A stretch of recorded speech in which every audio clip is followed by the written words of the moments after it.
Hey everyone, we have a good turnout so far, over 100, which is really great. I'm going to start the recording, but this is the webinar for the MILCON Building Electrification with a focus on the mechanical and the electrical communities of practice. Glad you could join us. I know there were several people who were interested, could not make it because of their time zone or other commitments, and we will be providing the recording for their use or for you to refer back to later. I just want to go over a couple things before I turn it over to Chris Thompson to talk about policy first, and then Brandon will talk about mechanical items, and I'll follow up with electrical before we finish with discussion. We are focusing on the electrification aspects of the ECB 2023-8 and related policy that Chris is going to be talking about. I know there are a lot of other things we could also talk about, but we are trying to focus with this webinar on the electrification aspects. And also, if you could please put your questions in the chat, we look forward to receiving your feedback and also conversing with you as we try to understand your projects and ideas, concerns. So the chat would be a great place for those. We do expect to have time at the end for discussion. And then the last point of introduction I have would be just a comment that Ed Sitzler with the Sustainability Webinar Series is planning a meeting next week on the 14th, if I understand correctly. And we will be doing the same topic for that audience, reaching more people. I'm sure it'd be a slightly different conversation given who's in the room. And with that, Chris, I'm going to give you the opportunity to proceed with your portion. Looks like you're ready to go. Yeah, I am ready to go, thanks. In fact, I'll share my video if I can figure out how to do that once I'm already sharing. Start and open, there we go, cool. Okay, great. Yeah, thanks for doing this, Nick, and thanks for everybody for joining. This is a really important topic and kind of a sea change in the way that the DOD is going to go about a lot of its sustainability aspects. There's a lot of roots that go into. You can do a history class on the origins of this policy and where this comes from, and I'll do a little bit of that for you today. But really, what this is it's the newest policy implementation of a long-standing approach to sustainable design, and that's what this is about.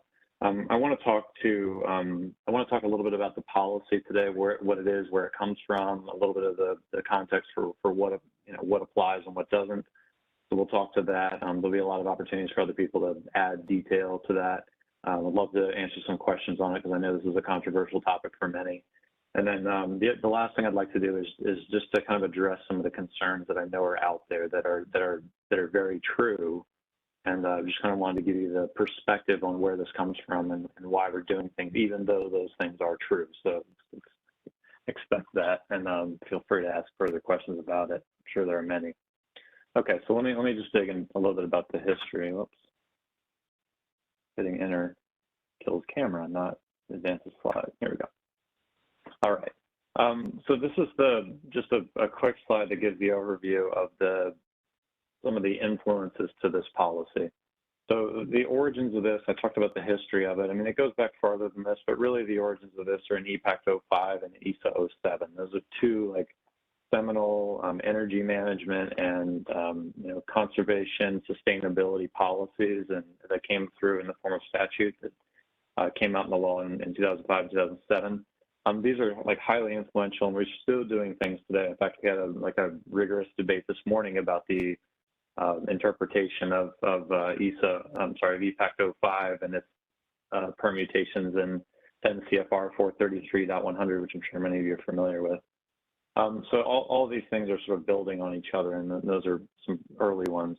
I talked about 10 CFR 433. This is our energy efficiency standard. It really invokes ASHRAE 90.1 in the very early stages of ASHRAE 90.1, and then continues every 3 years to update itself to bring on the new version of ASHRAE, which of course we adopt 2019.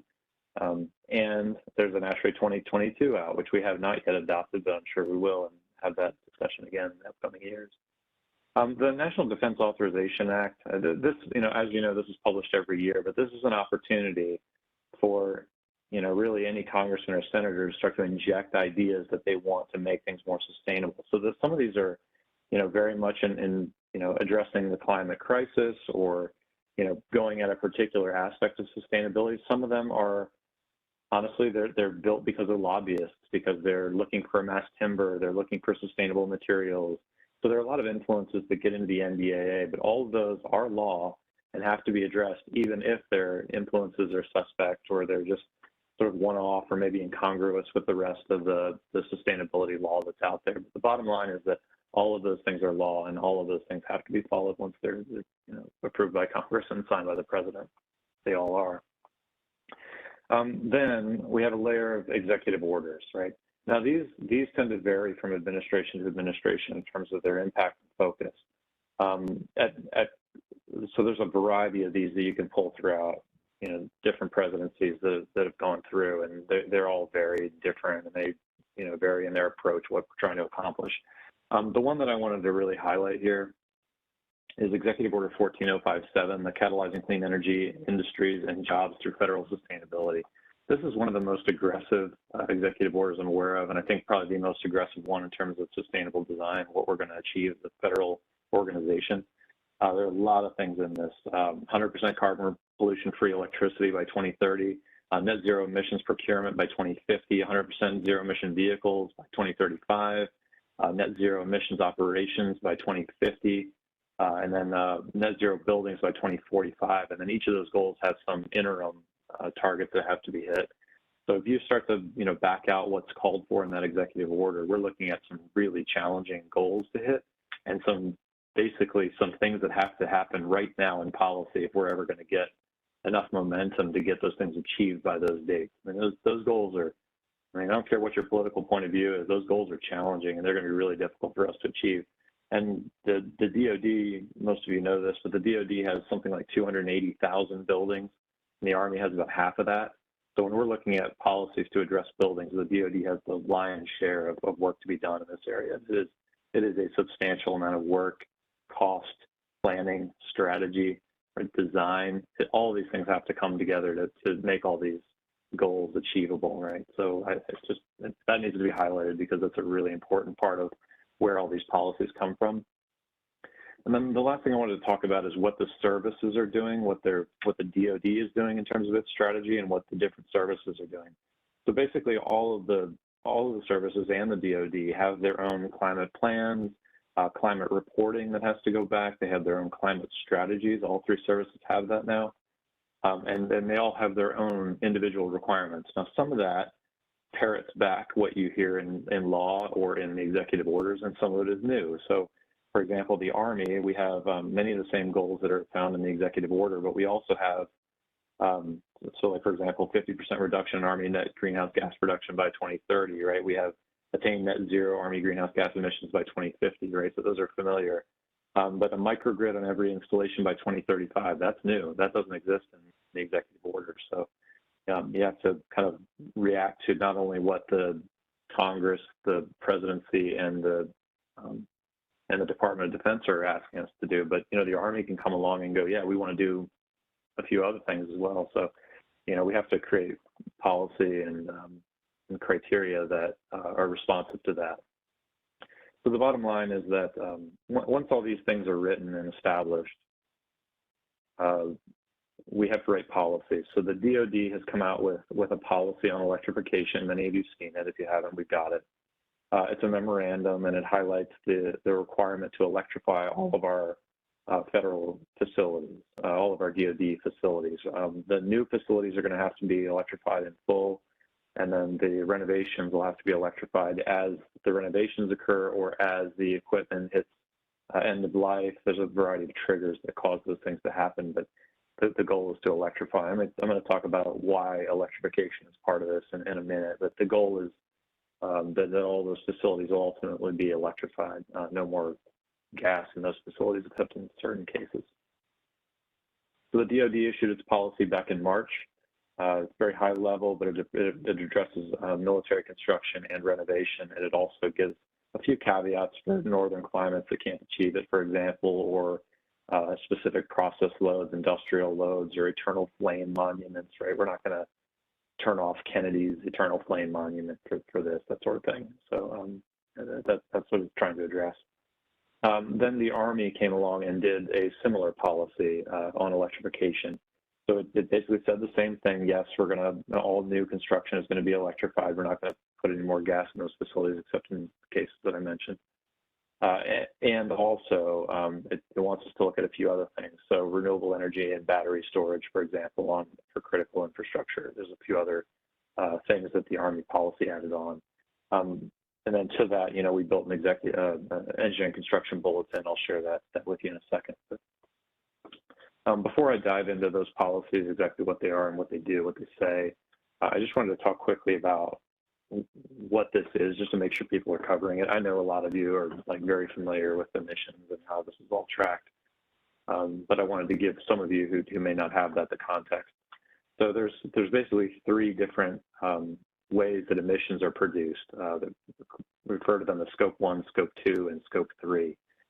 Scope 1 emissions are essentially emissions that are produced on site. So if you have an on-site generator or an on-site boiler, you know, burning fossil fuels and creating those emissions on site, those are Scope 1 emissions. So anything that's you know, heating systems are really a big driver of this, but also cooking appliances. If you had a gas laundry, you know, anything, fireplaces, like anything that's going to actually burn fuel on site, those are going to be captured in Scope 1 emissions. Scope 2 emissions are emissions that are generated by your consumption of energy, but are not produced on site. So this is usually, most of this is electricity, almost all of it is electricity. So when we consume electricity, we're taking in energy. That energy had to be produced somewhere else, and those emissions are created somewhere as a result of the energy that we're consuming. So the power plant that's chugging, you know, CO2 into the atmosphere because it's burning coal to produce power for us, those are Scope 2 emissions, and that's what we're trying to capture there. Scope 3 emissions are like basically the catch-all for everything else. So it's a few other things, some things that we aren't going to be able to track in the short term. It's like how far your employees have to commute to your building, for example, how much business travel you're doing, those kinds of things. We can have some impact on those, but that's not really what the focus of this is. There's also the biggest thing for us is going to be the materials that we use in construction and procurement. So what type of building materials we choose will impact those Scope 3 emissions. And that's a topic for another day, but that's what Scope 3 emissions is. Electrification is not really meant to address Scope 3 at this time. We're really just dealing with the Scope 1 and Scope 2 emissions when we talk about electrification. So the end state here, when we do electrification, we're basically going to take everything that's made in Scope 1, all this carbon that's produced as a result of our Scope 1 emissions. We're going to electrify all that equipment, and then that will force all that energy consumption to move from Scope 1 to Scope 2. Now, everything will happen, everything that we produce in terms of carbon, greenhouse gases, will be in Scope 2, right? And there's a reason why that's happening. There's a certain advantage and other consequences for doing that. You all are really smart, so I'm just going to level with you. Moving energy sources from Scope 1 to Scope 2 could result in inefficiencies that result in more carbon being produced. Now, that's not going to be the case in all cases, but it can happen. And many of you have done math and shared with us emails that show that, you know, if you do the math on this, it could produce more carbon as a result of moving from Scope 1 to Scope 2. That is true. That is possible. It's not always true, but it is true in many cases. And there's a reason for that, and I want to talk about that a little bit. But basically, this is the end state that we're moving everything from Scope 1 to Scope 2. I'll talk about that, you know, why we're doing that in just a second. Let me move on to the policies, you know, how we're going to implement this adjustment from Scope 1 to Scope 2. So again, I talked a little bit about the DOD's policy and the Army's policy, but here's what's being asked of you. First of all, it applies to worldwide facilities. The DOD policy applies to worldwide facilities except where prohibited by host nation agreements. If you have a host nation agreement that for some reason can't accomplish this, it's exempt. It doesn't have to comply with it. I just had an email from Morgan. She said she's gonna close the comment. Hey Ray, you got a hot mic. Okay, the second part of this is it applies to new military construction up to 35% design. So anything that's past 35% design did not have to comply. Everything that's before that does have to comply. And then it applies also to renovations and repairs that impact space conditioning, water heating, cooking, and laundry equipment. So any major renovations or repairs that affect those types of equipment have to comply. What it does not apply to is emergency generators. So emergency generators are good. Don't have to worry about that. And then unique agency, and this is a quote, research, manufacturing, industrial, or process loads where technology is not practicable. In other words, if you have a huge ice cooling requirement on a satellite dish at Fairbanks, right? That's a mission process load. You don't have to comply with this.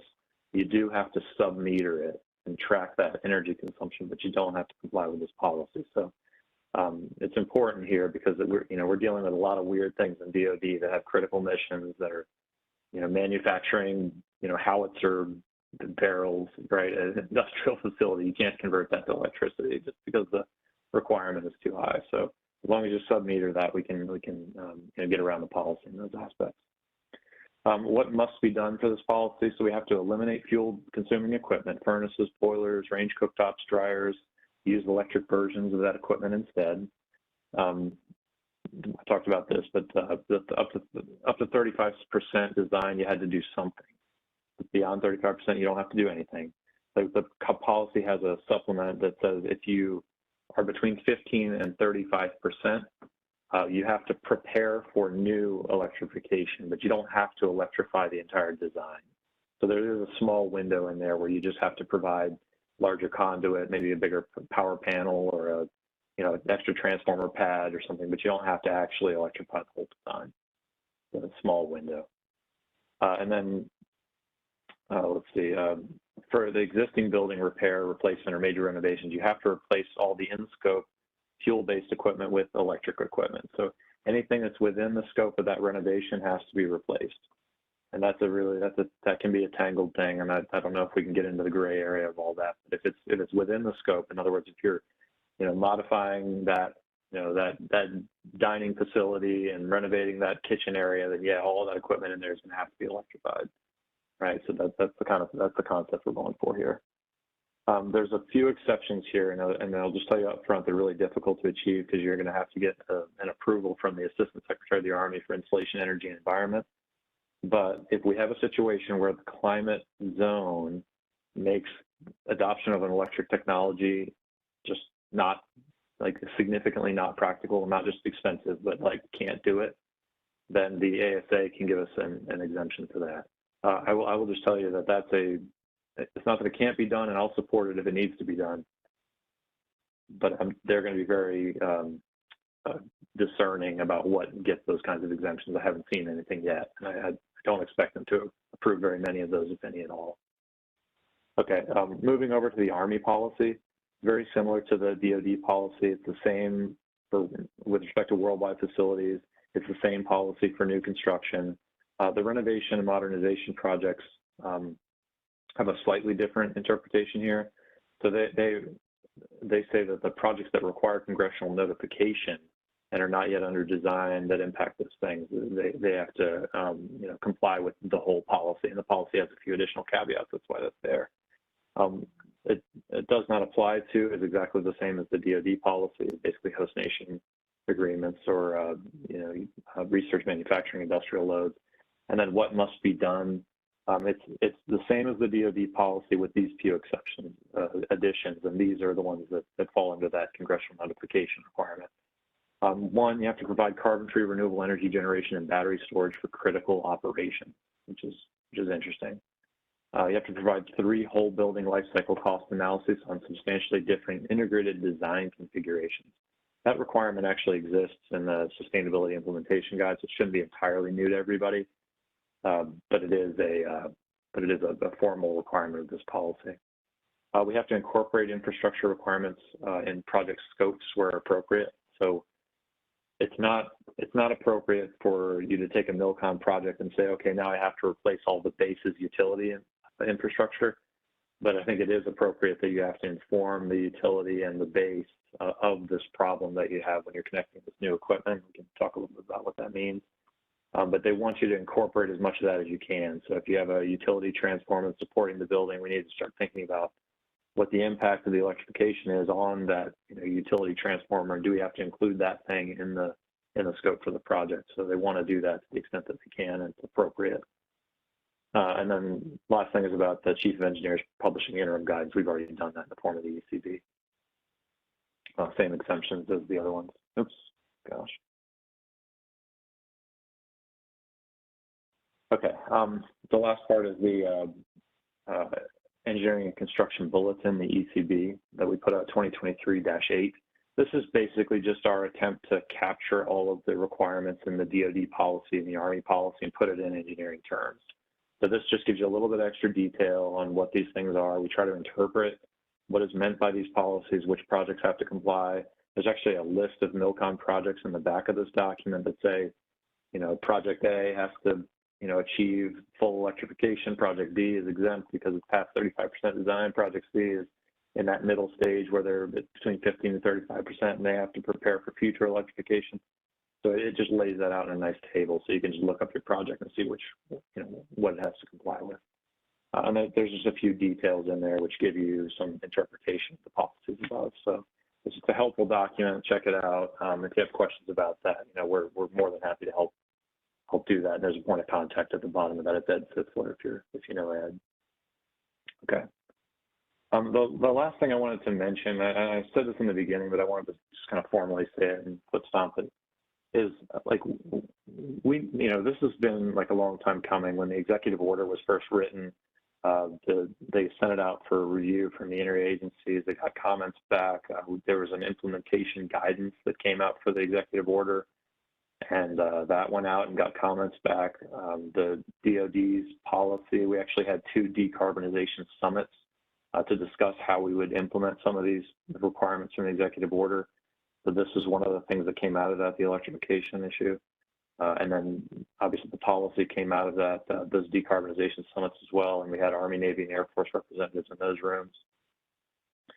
And then the Army policy went actually back and forth many times on what exactly it would say to respond to these other policies and requirements. So it went out multiple times. And then we had the electrification ECB that came out, and all that got discussed. The challenge here, I think, is, and it's real, is that this policy will have a serious impact on the amount of carbon that's produced. And in some cases, it'll reduce it significantly depending on what grid you're connecting to.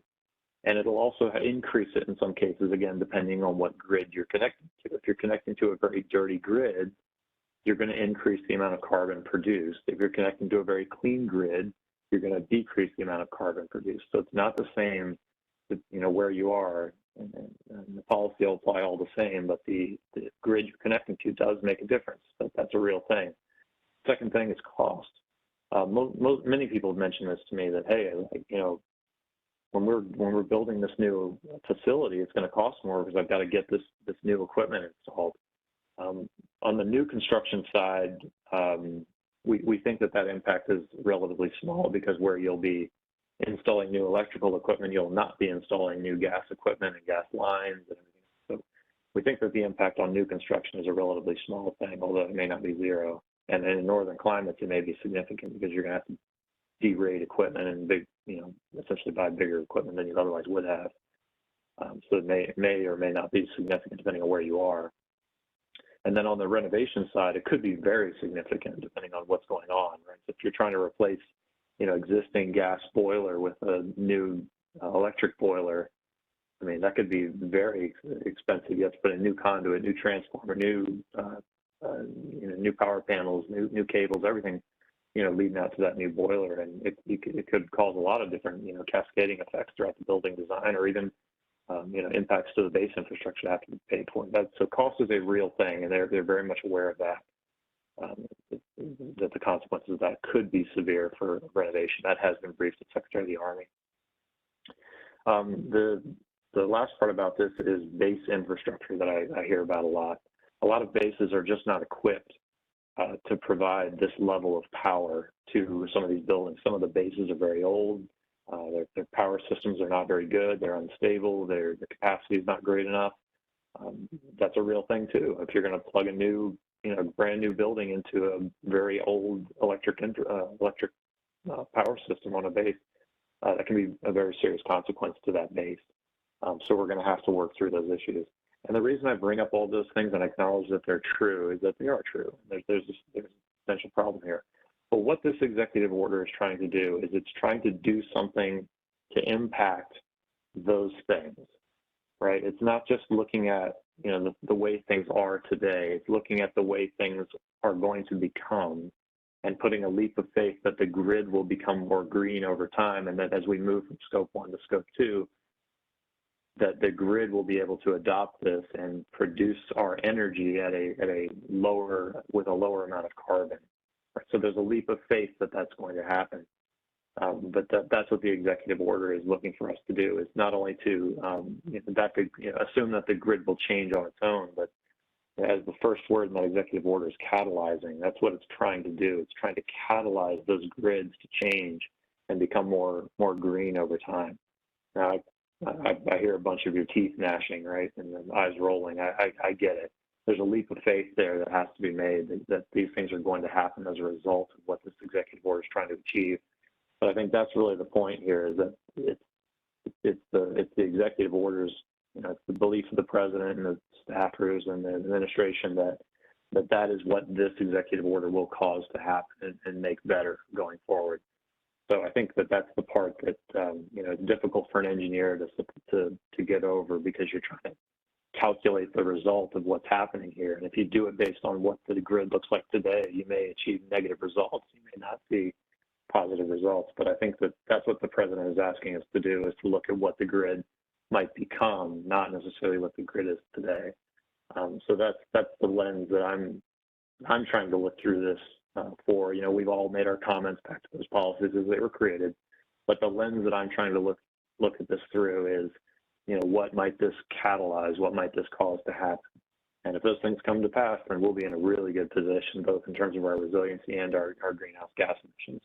If they don't come to pass, then yeah, we'll spend a lot of money converting to an energy source that's different than we are today. Maybe we're too far ahead, or 10 years ahead of where we would have been otherwise. I don't know. But I'm trying to look at this through the lens of what the president is trying to accomplish with this policy. And that's kind of the philosophical approach I'm taking when I'm talking about it, and when I'm trying to make policy that that reacts to these policies. So anyway, just wanted to give you that flavor of where this came from, so at least you have that understanding of what they're trying to accomplish here, and then what we're trying to accomplish when we write our policy that reacts to these things. Okay, Nick, I'll pass back to you, and I'll hang on the whole time for questions or anything that we want to discuss. Over. Yeah, thank you, Chris. You have a lot of great perspective, and I always learn something when you share.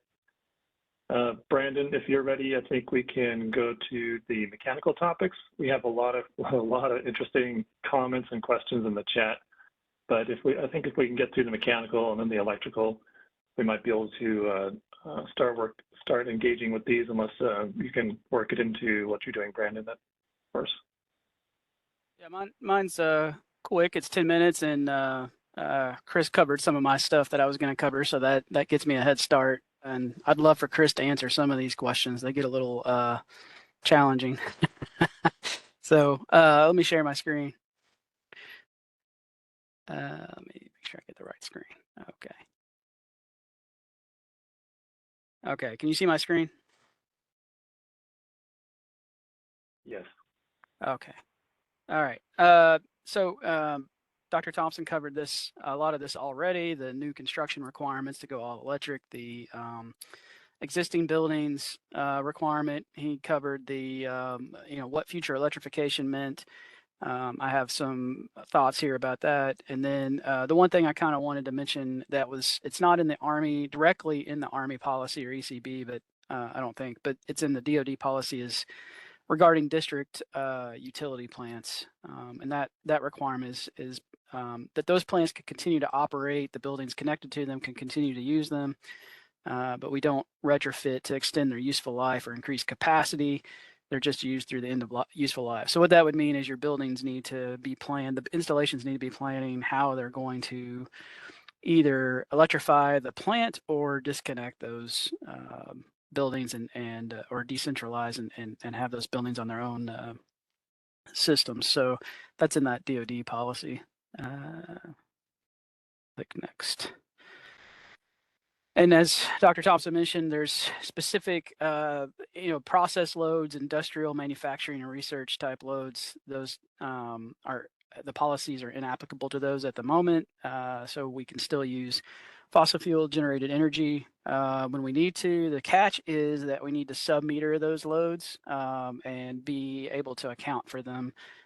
So if you're working on a facility where we have a new project that's involving these things, and if we're involved in the scope that involves these other loads, sometimes we're not. We may need to make sure that we have the appropriate sub-meters. Dr. Thompson already mentioned the backup and standby emergency generators. Those are not, this is not applicable to the ones that are used for load shedding or peak shaving. So this is strictly this exception or inapplicability is for the backup or standby generators. And then any other unique mission critical activity, and those can be determined by the Office of Secretary of Defense. So if we need to ask a question, that can be elevated to make sure we're in compliance. As Dr. Thompson mentioned, there's potential exceptions for climate zones where the technology is not currently practicable, or where there's installations with insufficient electrical capacity to support. These are exceptions we have to request. So this is not exception as in, hey, don't worry about this. This is, as Dr. Thompson said, it has to go to the ASA, the Assistant Secretary of the Army for Installations, Energy, and Environment, and they're going to be they're going to scrutinize the heck out of any request. And so we need to make sure we have this a really good reason to be requesting these exemptions, including we have to make sure that we've exhausted all our opportunities to electrify, and we have to make sure that we've written up an analysis of alternatives that we've assessed to attempt to electrify. So it's not just, hey, I'm in a cold climate and the base has it doesn't have great power systems, and can we get an exception? You're going to have to do a lot of engineering and homework to prove the point in order to get the exception. So system challenges, equipment capacity can be an issue. There's a limit to the capacity of equipment for either electric resistance or heat pump equipment versus natural gas. For an example, makeup air units with high ventilation rates, obviously, the heat pump and electric resistance versions of those come in much smaller capacities than natural ventilation, or I'm sorry, not natural ventilation, natural gas units. And so you may need additional units. That means more ductwork, more controls, more power, more structure. So all that is a bit of a challenge. You're going to need more space in some cases. The efficiency and capacity of air source heat pumps drops off as the ambient conditions get colder. So that's that cold climate issue. That can make it hard to use heat pumps. You may have to use a backup electric resistance, and the colder it is, the more you have to rely on that electrical resistance, which is the least efficient of your electrical options, and puts a lot of extra load on the grid, which may already be strained. And so that is a big challenge. This is probably obviously less of an issue as we get further south, and heat pumps can help us lower keep our impact on the grid lower than electrical resistance would. The next thing we have is, heat pump. There's limitations on, for instance, for domestic hot water heating or heating hot water. Heat pump water heating limitations. Generally, the heat pumps we have commercially available can get up to about 120 degrees Fahrenheit, maybe a little hotter than that. There are heat pumps that can get beyond that, but there's limited manufacturers that offer that. There's CO2 heat pumps, and we haven't tried those CO2 heat pumps to a great extent. So as we start to switch over to this and evaluate these technologies, that a lot of this will be new to us, and we'll be trying to figure this out as we go. And we're gonna have to change some of our strategies. So where before we might have had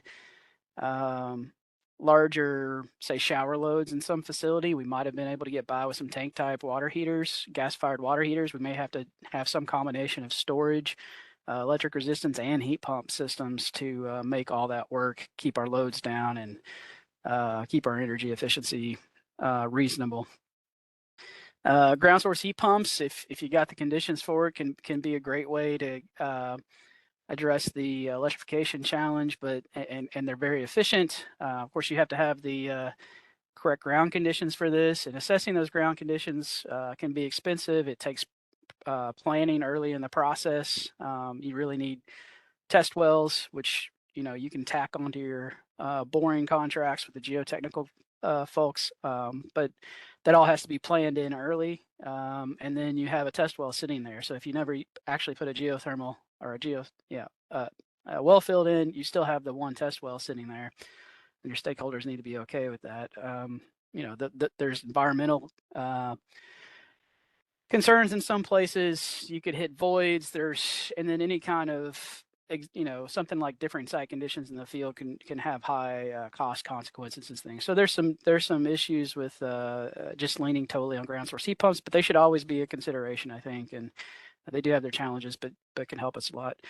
And then the other problem we sometimes have is stakeholder preferences generally rely on natural gas. So a lot of times, I can't speak for every area of the country, but a lot of the areas of the country we serviced when I was in Louisville District with the reserve program wanted VAV air handling units with air-cooled chillers, and then they wanted natural gas boilers. Every one of them wanted natural gas boilers. So that preference now has to go away. We got to find something else to work with them in. And I know on projects now, we already have stakeholders trying to figure out how to get out of this so they can have their preferred systems, which makes it hard for the designers having those conversations to try to figure out how to navigate that, maintain the relationship while also refusing to give a stakeholder what they want. So all big fun. Those are some of the challenges. Energy optimization. We now need to use all electric alternatives. So we still have natural gas as the baseline per ASHRAE 90.1 for most of the climate zones. And we're comparing all electric alternatives to that. And one of the issue that combines with that to be challenging is that the new 10 CFR 433, which is the federal regulation that sort of codifies the Energy Policy Act of 2005, it requires the use of 2019 version ASHRAE 90.1. 90.1 has changed the way they do their performance rating method, and due to that, the Department of Energy couldn't get real creative about how they address that change, and so now just the result is that we have to use energy cost as our when we assess percent reduction, rather than in the past we'd use energy consumption. And so you can see that electricity is way more expensive than natural gas. We have to use energy cost for our percent reduction calculation, and we have to use all electric alternatives. All that combines to mean we're going to be reporting lower percentages than we used to, and in some cases quite a bit lower. So that's one of our issues. A lot of it across the country, gas is about 3 times more expensive. I'm sorry, electricity is 3 times more expensive than gas on average, and up in the north, it could be 4.5 to 5 times more expensive. And so you can think, if those that are mechanical engineers and understand heat pump coefficients of performance versus natural gas, you're basically at this point using the efficiency of the heat pump systems to maybe balance out the difference in costs, electricity utility costs. And in some cases, not quite making that up. And then you're using other features to get your performance up. So this will be super challenging for that. Just something else in the ECB to note, if you're below a 30% energy reduction, the AHJ, which is your district engineering construction chief, needs to sign off on that. And that's just a point of awareness for them, so they understand that that's happening, and that they can have the opportunity to ask questions about why that is. Don't forget, we also have to meet the lead requirements. If you look at the ECB 2023-8, I pulled an excerpt from that, but we need to meet still meet those requirements. So, even if we achieve an energy efficiency that is the maximum that's life cycle cost effective, let's just say in some case that's 10%, but you have a lead goal and you've exhausted all the other more valuable points, and energy reduction is all that's left, and you need something like 15% energy reduction, then you have to get a 15% energy reduction. So that makes this a little bit challenging. Something to consider when you're looking at energy optimization, we have resiliency requirements, and hopefully we get more guidance on this in the future, what exactly this translates to in each project. I know there's a new UFC regarding resiliency that may help, but if you address resiliency first, that tends to lower your loads for the facility for energy, and may involve renewable energies or energy backup power that could help you with meeting the energy performance targets. So always consider your resiliency measures first. I think I'm done, Nick. Back to you. Okay, great. Yeah, the questions and comments are still rolling in, and I'm just thinking about strategies. Let's address that in a second here, but I am preparing to share my browser because I'm going to take a slightly different approach and not use slides. Okay. All right, so I'm showing you the browser, the ECB, and then I'm just going to talk through a couple things here and switch over to another tab. But it was mentioned that if something is deemed not practical, just want to point out that needs to be documented in writing. So we'll find that in the project records. And by doing such, we will all learn about what the constraints were and what the reasoning was. So I just wanted to point out the need to write things down. Talked about the backup generators, so we'll skip that. The heat pump water heaters. I was reading a little bit, and I found a Department of Energy thing for residences saying, for example, may not be the number you need in all cases, but a 3 foot by 3 foot by 7 foot space for that water heater. Just thinking about the space required can be considerable.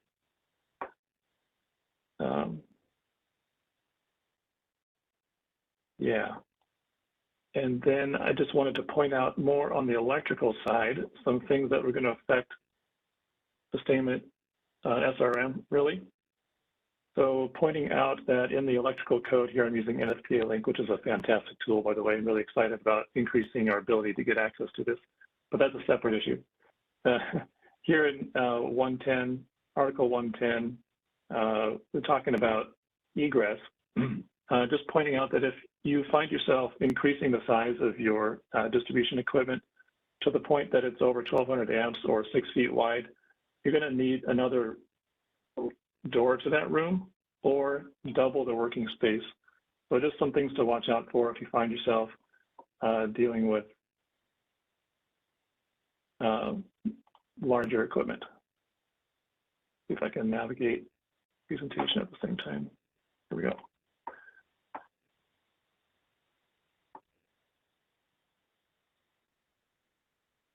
And also want to point out that in the UFC 3520-01, we have some criteria for panel boards, and pointing out that we are not allowing dual section panel boards. That includes sub-feed panel boards.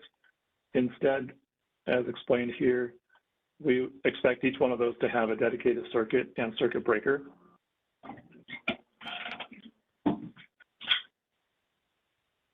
And if you want discussion on that, we can certainly do that with the discipline working group. The last point I'm going to just pull out of the electrical code will be the value in having data if you're trying to determine the available capacity of your existing distribution system. 1 year of data would be best, there are some alternatives to do a 30-day load study. If you want to read more about the data requirements and how the calculation works, you can look at 220.87 in the electrical code. And given how many other things were already covered, I think that's where I'm going to leave it on the electrical side, since Chris and Brandon have touched on some other points as well. I know we have a lot of great questions, comments. So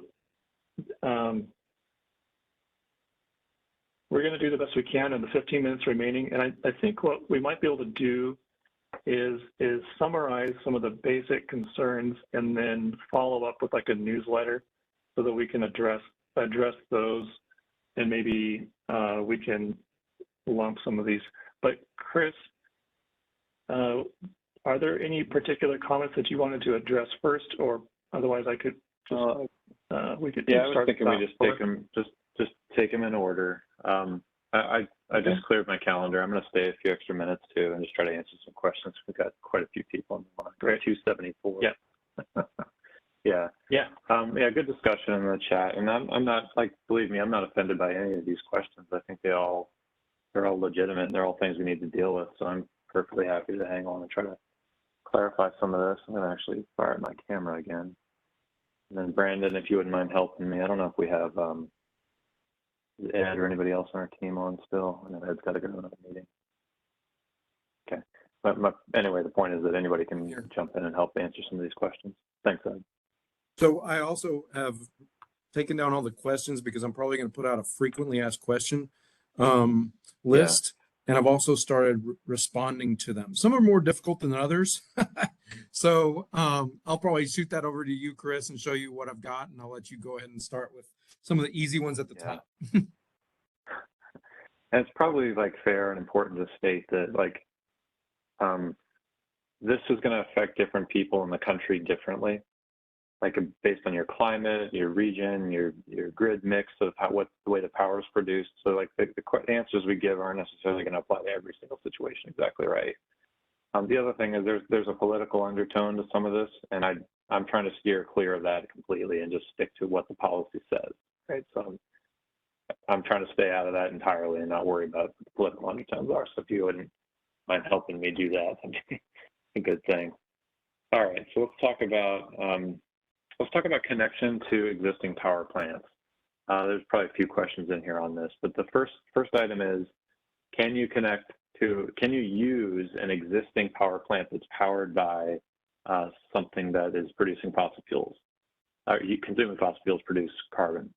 The answer is yes. You can continue to use that. You can use it until basically until the plant reaches the end of life, or until it becomes economical to replace it. What you cannot do is you cannot expand that power plant using more fossil fuel burning equipment. You can't expand it, and you can't put new missions on it. So that's the trick, is you can't, they don't want you making it bigger, but you can use the existing plant as it is. You don't have to go out and get rid of anything existing. Now, I had a really good question from somebody from the Air Force the other day. I hate to acknowledge a great question from the Air Force, but it was. He asked about microgrids. What about microgrids in that context? Now, the policy is silent on microgrids, both of them.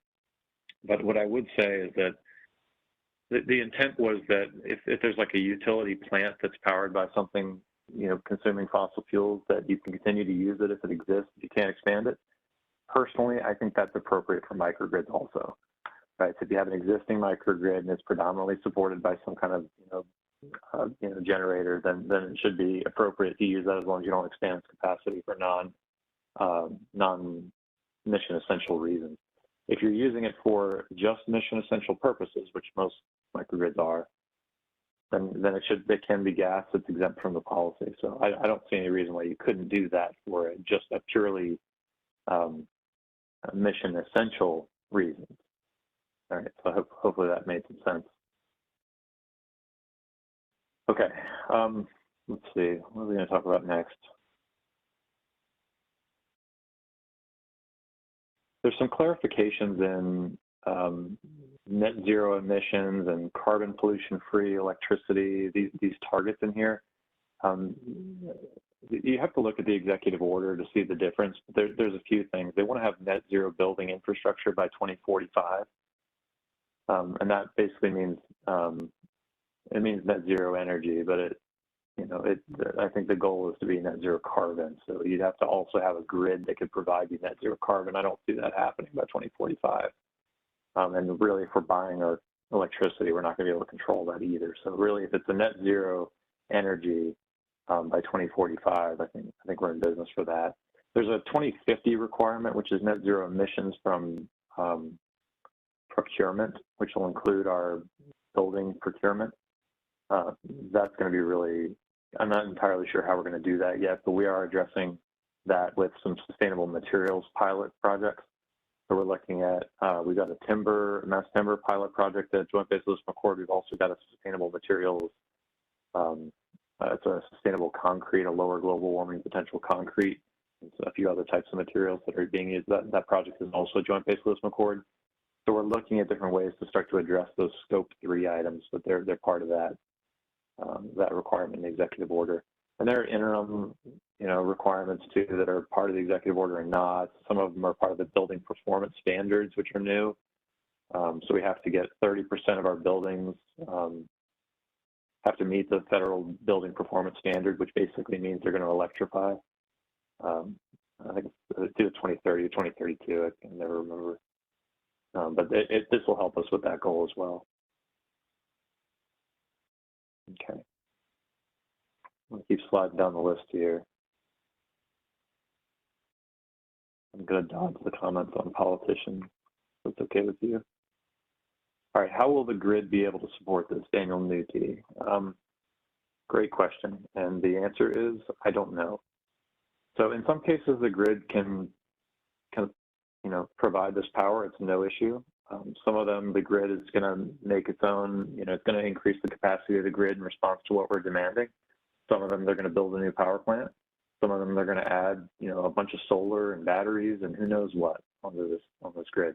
I think what's key for us is that we need to identify our power requirements as soon as possible and communicate those to the commercial utility and to the base. All right, so the DPW at the base that's hosting that facility. It's not on us to go and fix the utility grid. I don't see any mechanism by which we're going to do that.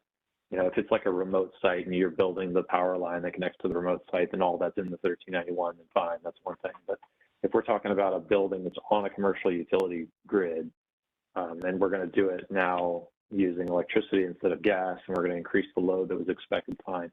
We just need to communicate those requirements as soon as possible. It'll be up to either the commercial utility to provide that additional power capacity, or it'll be up to the base infrastructure to go and provide some kind of military project that will allow it to increase the capacity that we need. And they may turn around and say, oh, can you do that project too? Okay, maybe we will, right? But the important thing is that we need to make sure that those requirements are communicated as early as possible, because this could substantially change the way our buildings are built. As this becomes more indoctrinated, I think it'll be status quo, and people will be expecting their buildings consume a certain amount of electricity, more than it used to. They'll react to that naturally. But I think in the short term, especially, it's very important that we communicate those requirements as soon as possible. So, Chris, can I jump in on that real quick? As we Please. Look at it on a project by project basis, though, there's no mechanism to look at the whole base. All I can really say is this building needs more power than this power line has. And does it make sense to just upgrade that power line, or do I upgrade that power line for future? It seems to me there needs to be some forcing function for big army I don't even to look at it holistically. Who's It's a great question, Blaine. Yeah, it's a great question. I don't see any. We're not going to be, like evaluating the power capacity on an installation. It's just not our job. That's not what we're doing here. So all those meetings happen, right? As a part of the design process, you're going to go through and you're going to communicate what your requirements are for connection, for those utility connections, and your connection requirement is just going to be bigger than it formerly was. So I really don't see any need. I think in some instances we'll be like, oh yeah, okay, that transformer is 500 kVA, and we're going to be 700 kVA. Obviously, we're going to need something bigger. I mean, that's kind of natural. It happens in engineering, but as far as the base's ability to distribute and transmit power to us, I don't see any I don't see us being involved in that part of it. We're just going to communicate our requirement, and then they'll have to tell us whether they can support it or not. Hey, Chris. Can you hear me? Yeah, I can, Dan. Go ahead.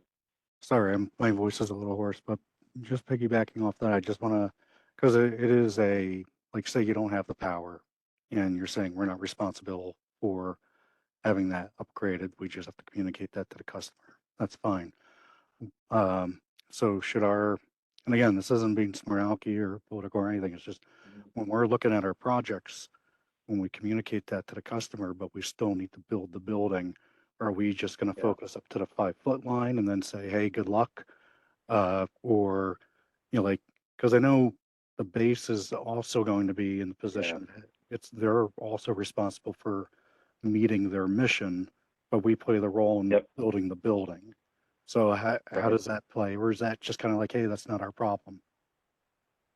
Yeah, I think it's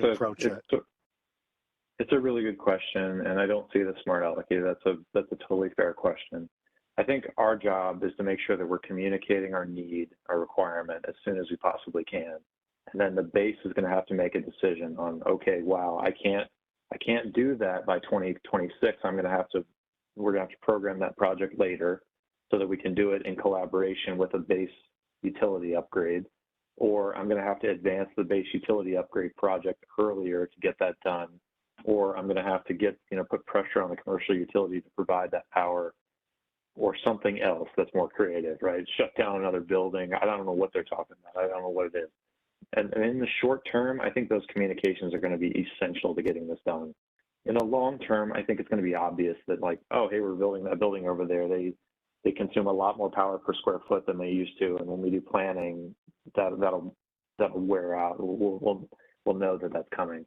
But in the short term, they will not be expecting how much power we're going to be drawing, and we're just going to have to make sure that we're communicating that. If we sit there silent on it and then just kind of go, oh, sorry, not our problem. Yeah, we are not going to be able to connect that building, and they're not going to be able to accept it in the 1354. So communication, I think, is the answer to that question. Would a temporary solution be until those things catch up that we provide, like, say, quote unquote microgrid, a generator that is meant for backup, but for now can just be used for supplementation? I don't know, just a thought. I don't see any avenue to get that approved for a prime power generator. I don't see any way. For backup, maybe that'd be definitely an unintended consequence of this policy. I've had a few people ask me that, actually. I can see a condition under which it might be necessary, but I would say that's definitely not the intent.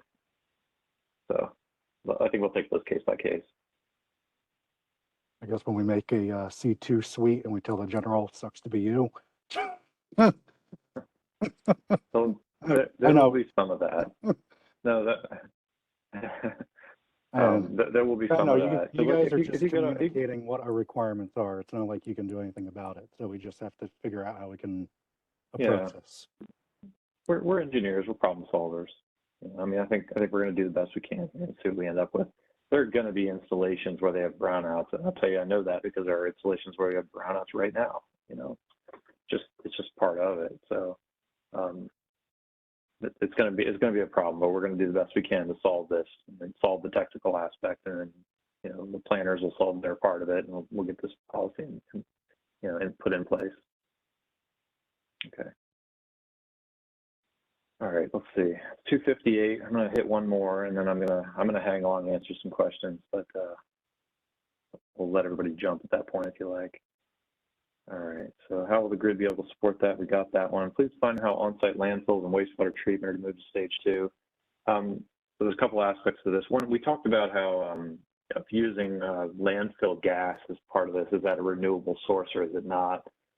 We recommended that be placed into the policy. They did not put it into the policy, so I don't think they see the burning of any fossil fuels as viable part of this. That's number one. But I think that in terms of the power consumption of those types of installations, if they are an industrial process load, one of these specialty types of loads that really just can't functionally be converted to electricity, I think that falls into our exemption policy here. So it just depends on what the load is. They can't sit here and say, you know, radar stations and eternal flame monuments and, you know, smelting facility. They can't just list all those things. So they try to capture in generic terms. If there's any type of facility that just legitimately for functional reasons cannot be, and I'm serious about that, cannot be converted, then I think that falls into that intended you know, exemption area. We just have to make a case for it. Okay. Can you give an example? Let me do 3 o'clock. All right. So here's the break point, right? Next, it's your show, but I'm going to hang on and answer as many questions as we'd like. But if you want to give everybody a chance to jump, they can. Yeah, thank you, Chris. And also to respect everybody's time, we would just want to say thank you to everybody who could participate, and we'll be providing the recording to you and to those who are not able to join because of their time zone or other issues. So we look forward to further conversation, and watch for communication from Ed Fitzler. There'll be a follow-up pretty soon to focus on this topic again through the sustainability webinar. And I believe that Ed is already working on this, but we will certainly be looking at your comments and try to get you some answers to frequently asked questions, if you will. Try to look at the major themes and get you something to help. So just want to say thank you and have a great day. I will be hanging on with Chris as well, and we will try to work through a few more if you are able to stay on. All right, very good, thanks. See a rapid dropping of the participant list, but that's fine. We'll come back and answer those questions. Okay, let's see. All right, are the slides available? So I sent you my slides, Nick, and you can share those with the group. Okay, yep. And I will also provide a PDH. That was a question about that at the end. Perfect, great. Okay, Corey Fosmer said, can you give an example of a climate zone where all electric technology isn't practicable? So I think we're basically talking about the higher climate zones, climate 6, climate 7. It depends on what we're dealing with. It's probably more like 7. Things that are in Fairbanks or Thule or like really, really, you know, higher climates that have trouble dealing with this for portions of the year. It may not necessarily be that we may not necessarily have to go for an exemption in that climate zone universally, but just certain situations for what type of cooling is necessary, whether it's needed, you know, extremely high amounts of, you know, heating provided in the winter, and it has to be really reliable, then, you know, there may be requirements of that, but I think those are all going to be case by case. So it's really just about the climate zones that can't do this, not the ones that can't do it efficiently. They just can't do it. All right, let's see. I think we talked about, Sheila asked a good question about what if renovation increases the service size, but the service size equipment was not included in 1391 or the installation construction budget. So that's a really good question and an important one that I think is going to occur a lot. The answer is we need to go and ask for more budget. That's the answer, because those projects are not exempt unless they were at a certain point in their design that exempts them. So basically we need to go back to the stakeholder and say this is a new requirement, it wasn't budgeted, and we need to ask for more. Hey, Chris, can I ask a related question to that? Sure. It's kind of along the lines of some stuff Dan was asking, but you know, MILCON makes total sense. You know, the Corps has to execute the MILCON for the Army. For O&M, that's not necessarily so. And there's another comment later that touches on this, that the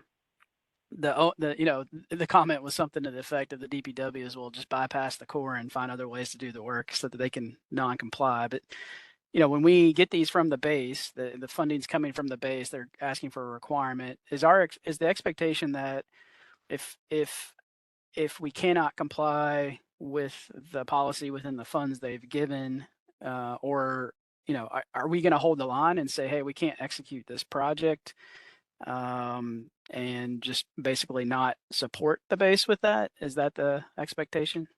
Yeah, I mean, I hate to say it that way in black and white terms, but the answer is we are supposed to put this policy in place. And if the funds haven't been provided, we need to go back and say, hey, these funds need to be made available to comply with this policy, or you need to go to the Assistant Secretary of the Army for a waiver. Right? That's what we need to be saying to our stakeholders. And I don't want to be like, totally black and white, but I think that's pretty close to what it is. You either need to provide these funds to get this done, or get us a waiver. I appreciate that. We have problems with our sometimes project managers want to push us to do what we can for the stakeholders, regardless of it helps to have that feedback. Thanks. Yeah, it's policy at the Army and the DOD level. And then related to that, because I think this is a good question, contracts that are currently open, right? They need to be modified. Same issue, right? So there's like we had an installation call us and say, well, I've got a contract ongoing to upgrade our unit heaters, and they're going to replace all the existing unit heaters with gas unit heaters, one-for-one replacements. And I said, well, the policy won't support that. You have to replace them with electric. And they're like, well, the contract has already been let out. Policy doesn't allow for contracts that have already been let out. You've got to modify the contract. So doesn't it? This implementation is going to be really challenging. For an R&M that at end of life, R&M. No. Okay. Yeah. If it's beyond 35%, you're right, but these were not. These are R&M at end of life. Mm-hmm. We ran into that with a DLA job where, they gave them just enough electric and just enough gas for these buildings. And so when the question came up, like, well, what stage are we at? Do we put electric, and it was, the electrical engineers, like, they're at capacity, but, things got resolved, but nevertheless, it was still like, I had to be the bearer of bad news to the team. Yeah. Like, it's just bearer of reality. That's the way I look at it. Is we're trying to just this is the policy. It's been discussed. It's been debated. Decisions been made. Now we're moving out. Right. And it may be uncomfortable. Maybe you don't like it. Maybe it causes a lot of work to be done. But that's why we had the debate and the conversations and the feedback. And this is what came out of that process. And the order's been given. Time to move out. Sheila. Hey, I just wanted to ask a kind of follow-up question. I'm always asking, hey, what about the AEs that are doing work? And so we've got this ECB issued. So, you're talking to mechanical, electrical designers. I see, resource managers on here. How is that getting back to the project managers to go back to the AEs and have them update their designs? Because if there's a certain point, they might have to redo work. We just need to make sure that gets back there. Is there, a plan for PM to know that we got to do this? Right. So PM should be having the same conversation that we're having now, right? And they should be informing their PM. In fact, they did have a town hall across the PM community in the week that I was on vacation. So I sent some slides to them, and they briefed it without me. I don't know how that went. But the point is that they should be having the same conversations and teaching their folks in contracting too. They should all be doing the same thing that we're doing now. What I wanted to do with an ENC is just kind of have this road show. And so I've been to several ENC chiefs meetings, and I've done the DMR, and I briefed the FIP, a bunch of GOs at the Pentagon. And now we're doing this. We're talking to communities of practice because we just want to have this conversation with folks and make sure that you have a chance to ask questions, these great questions, and go through it. And you're absolutely right. It's just the socialization that needs to happen. Whenever you go through change, you're trying to build, coalition around it. So just part of the process. If they're not hearing it, please tell them, and then we'll go back through the PM community and reinforce it. Okay. Right, I have one I didn't want to actually write down because I didn't really want to have it. We have a lot of cases where DPW will hire AEs and stuff and do this work and just tell them to do what they tell them to do. We already talked about them bypassing what they can. But I've also got Air Force work where the policy hasn't been written yet. And they're like, well, since it's not written, we just keep moving forward. But does the DOD part still kick in? And it's kind of hard to enforce. Yes. You're in a very awkward position with the Air Force and the Navy right now. Because you know that the DOD has implemented this policy, you know that the president, of course, has implemented his policy, but you have not gotten anything from the command that's directing you to do the work. That creates a very awkward situation for you because you may have to change midstream. I think it's important that we press our stakeholders and say, okay, do you want me to take this action for this project or do you not? Right? And if they don't give you any additional direction, I would build the UFC. You know. And then, you know, we'll deal with the consequences of that later. But I honestly, I would build the UFC until I had further direction. Okay. Let's see. By the way, it's a good question. But by the way, the Navy and the Air Force are in draft stages of their policies. They do expect to send them out. I don't know if they'll be like the Army's, where we both repeated the DOD's instruction and added a few things. They may do the same as well, and that would require us to do additional things. So we just don't know yet. Okay, let's see. This might be a good time to also mention civil works as a question mark. Yeah, we talked about this morning. I do have questions about civil works, but here's the word. The DOD. So the executive order is going to apply to everything that's federally owned, right? The DOD got its policy out. It's pretty clearly military focused. The new building requirement says MILCON all over it. The renovation one doesn't say it, but it's pretty obviously geared toward military facilities. The Army policy is MILCON. It's in the title, MILCON. So it's military construction. It doesn't mention civil works. The Assistant Secretary of the Army for Civil Works has not issued an electrification policy yet. Somebody corrects me, that's happened last week. Nobody's issued one for civil works yet. I do expect there to be something on this topic, but I just don't have anything yet. I would treat them the same way. Just build the way you normally build and ask directly whether or not this is a requirement or not. And if you don't get an answer, just build the way you normally build. But if they do give you an answer in the affirmative, then you can go ahead and carry it out. It's not really my place to say this, but the vertical construction, I really think it's important that civil works vertical construction be as close to military vertical construction as possible for a lot of reasons. So I would really think that vertical construction, there's really no reason they shouldn't be able to comply with it. That's for me giving an opinion. Maybe I shouldn't give an opinion, but that's where I'm coming from on that. Horizontal construction is a whole different thing. So, go case by case on that. Okay. There's a question here from Ian Wright about diesel fire pumps for backup fire water, essentially. So the question is, since diesel generators are approved and diesel fire pumps aren't explicitly approved, would I have to create an electric pump provided by a diesel generator so that I can comply with this policy? And frankly, I think that's absurd. I don't think that's what we wanted to create in this policy, right? We do want to create backup. We want to maintain backup fire suppression, right? We obviously want to provide that capability. It's silly for us to require an additional piece of equipment and an additional loss of efficiency just to comply with the letter of this policy. So the answer is we have not issued, we just didn't think and really weren't intending to cover every single permutation of this. And that's just something that we haven't given you guidance on.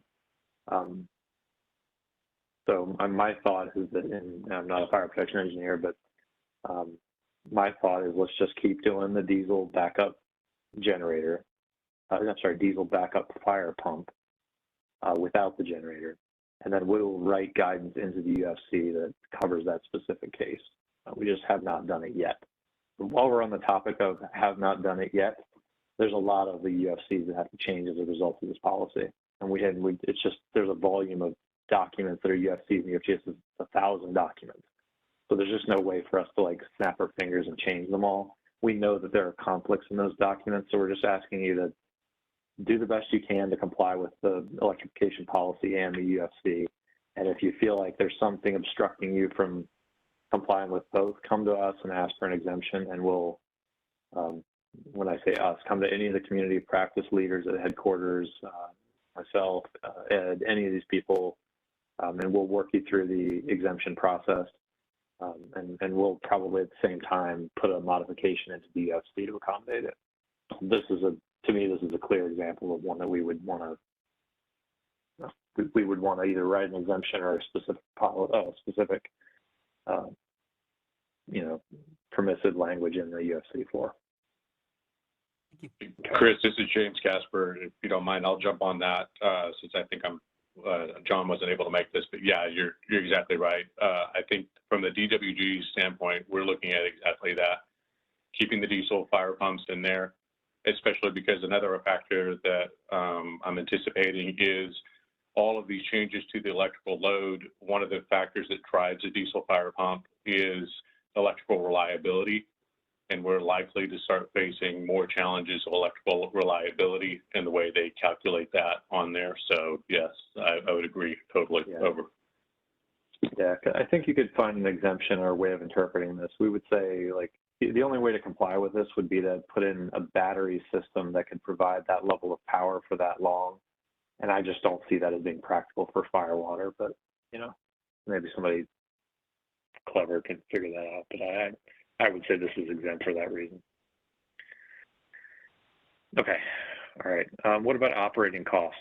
Michael asked this question. So this is a really complicated question, complicated response. Let me try to make it simple. We mostly don't care. So if the operating costs are higher than they would be with gas, we pretty much don't care. And I'm getting at least one laugh out of that. But this is not a cost savings measure. This is to eliminate the production of greenhouse gases.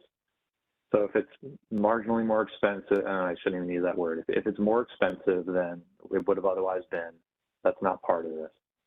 If it's like more expensive to the point where it's threatening the project, then we're talking about something we really care about, right? The new there's a resilient buildings policy coming out from the Army, same place that brought you the electrification policy, and it's going to have a paragraph in there that says something to this effect: that if costs are so high that they're threatening the project, ability to execute the project, then we're going to, in good faith, try to accomplish as much of the policy that you can accomplish while still maintaining the project online. There'll be some good faith statement to that effect. That's what we're trying to put into it. So when we're talking about operating costs, basically, if it's just costing more, that's not, they don't care. Nobody cares about that right now. But if it's like 5 times as much, then we need to have a conversation about whether or not this is even really practical. Right? Okay. There's no way to draw that line and say how much is too much at this point. Okay. All right. Will connection to existing CEP be an acceptable option? We talked about that. Dan Edwards also gave a comment to that. What about operating costs, utility rates? Same issue. This is about mitigating carbon, not operating costs. The grid will need larger conductors, more power generator. We talked about that. The grid is a really big concern here, and that does matter. And absolutely, at night, in the winter, in cold climates, that's your extreme case. That's when this really matters. So yes, we're going to have to think about how that works. If we can do it, and we need to do it. If we can't do it, if it's not practical, threatens the mission, puts soldiers at risk, that's when we need to start having conversations about whether or not being an exemption. Okay. All right. Let's see. Do all repair projects require replacement with electric, or just repair projects over a certain threshold? All repair projects Okay, so all repair projects that have these items in scope have to replace with electric. That's what the DOD policy says. The Army's caveat about the threshold has to do with all of the other aspects of that policy. So meaning the renewable energy with the backup power, there's a few others in there, but they're listed on that slide that I provided. But basically everyone that's in scope has to be replaced if it's end of life or on failure of that equipment. So there's some language caveats into that, but basically any in scope modification needs to replace with electric. Yep. So Alexandro is all over me with think, hope, and faith. This is how I talk, and it's not how engineers always want to hear it. So yes, my bad. Expect privatized power utility providers to want to renegotiate. Yeah. Yes, they will. DPW will avoid projects by UFCs to avoid compliance. How is this addressed? The DPW has to comply also. They don't get a pass on this. It's a DOD level policy and then an Army level policy implementing it. Well, we can mitigate a lot of the potential negative impacts to the grid by minimizing the building energy use overall, correct. And that is one of the desires of DEQ, the DOD folks that have been working on this, and and a lot of the leadership of the Army. The first thing you can do is to minimize the total amount of power consumed by the building, and then you'll have less requirements, less issues to deal with. By the way, there are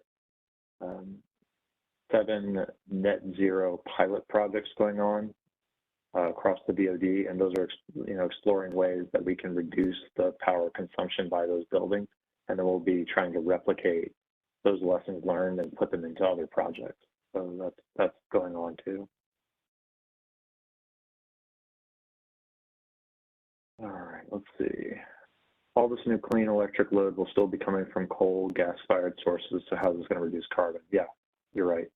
So right now, a lot of this is going to come from coal and gas-fired sources. That's correct. So if we snap our fingers, everything goes electric today, we would probably create more carbon. As we go forward, those utilities are going to have to react by creating more capacity. And the thinking is, the plan is, sorry about the thinking plan, but the plan is that that those sources will be greener than they are today, and the new power capacity that comes online will predominantly be solar and other things that produce more carbon-free electricity than the current sources do.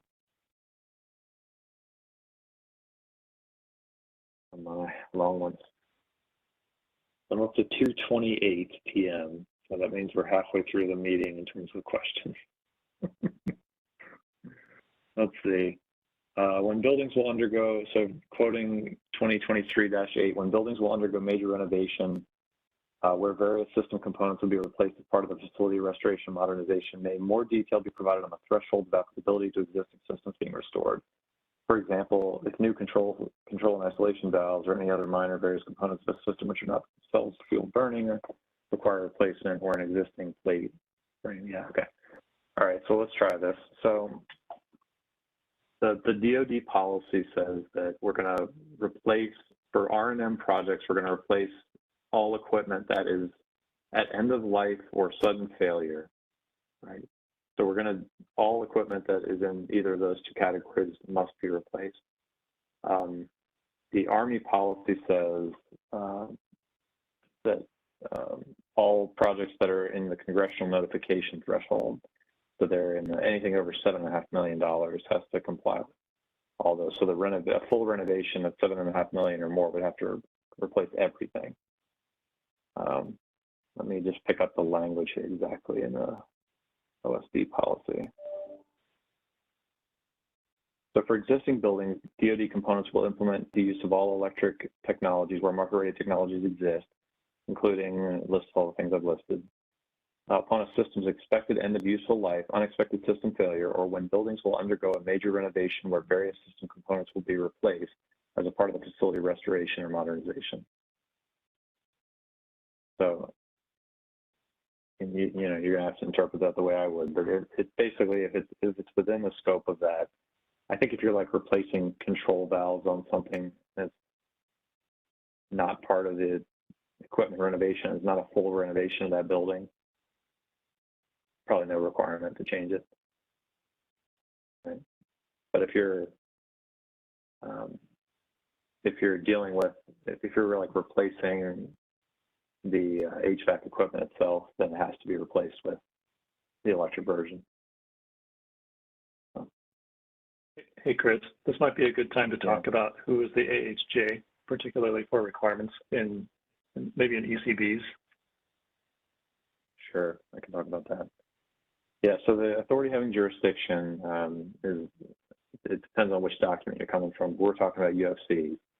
So anything that's being interpreted or designed according to the UFCs, the authority having jurisdiction is assigned to the design and construction agent for the agency who's actually doing the building. So when USACE is building a building, USACE is the AHJ for the interpretation of that code. And that doesn't matter if it's a Army USACE building for a Navy facility or a USACE building an Air Force facility. We're responsible for the interpretation of that code. We are the AHJ. When inside of the Army, we've delegated that responsibility to the Chief of Engineering and Construction at the local district. So if you need an AHJ interpretation, it goes to the district's engineering and construction chief. And if that district doesn't have an engineering and construction chief, it goes to the district's chief of engineering. And there's good reasons for that. But that's where we've delegated that to. So when we're talking about who's going to help make these decisions or staff a waiver, for example, who's going to sign off on the request for a waiver, that's the person we're delegating that to. All right. Billy Tyndall's got some comments here about renewable energy sources. Let's see. Doug Applegate says electric equipment can have longer lifespan and thus better ROI than carbon-based equipment for a number of applications. Sometimes true, sometimes not true. If you have a heat pump, they tend to last less time than a gas furnace because they operate the whole year, and gas furnace only operates for half the year. So you don't always see that. It kind of depends on what kind of equipment you're dealing with. Let's see. So Billy talks about the national electric grid decarbonizing. Lots of truth to that. Not happening everywhere, but lots of truth to that. Daniel Edwards, recycling of the PV stock needs to be addressed. Yeah, another issue for another day. Agreed. How will the LCCA exercise have to be adjusted so the customer sees value? We're almost to Brandon's presentation here in the question. Let's see. So we've talked about this a little bit. So basically, again, in the simplest terms, you're going to do your LCCA the way you normally would, but you're not going to consider gas sources in those options. When you're deciding what type of equipment to use, you're still going to do an LCCA. You're just not going to use gas sources in the option. Okay. Brendan Dingman says, has a legal opinion been given on the possible conflict between ECB 2023-8 and 42 U.S. Code 6843? I don't know that law. Maybe you can help me with that. Executive Order 14057 DOD Policy Memo and 2023-8 are not compliant. It requires the use of LCCE systems as measured by ASHRAE 90.1. Okay. Yeah. Currently, ASHRAE 90.1 uses an economic comparison to determine LCCE, albeit arguably there will be cases in the fossil fuel system. Most LCCE is measured by 90.1, right? So there's okay, so let me just comment on this generically, and I am not a lawyer and I don't purport to be one, but here's what I'm going to say is, number one, the ECB is leaning on the policies that support it, and those have been vetted by their attorney, right? So those have been vetted at the DOD level and the Army level, and they've been deemed to be legal by the attorneys that support those groups. So as far as that is concerned, that's it. The U.S. Code, if somebody wanted to come along and challenge this policy, they probably could. In fact, I think there are many things that are challenged at the executive order level. In fact, I think they had 8 lawsuits last time I checked on the social cost of carbon alone, right, from different states. but it's just part of the process that we get sued over different things like this, and these things get challenged.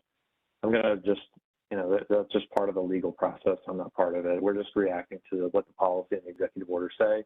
If those things get overturned in some kind of court or federal statute, then we'll come back with another ECB and correct the problem to, accommodate that interpretation.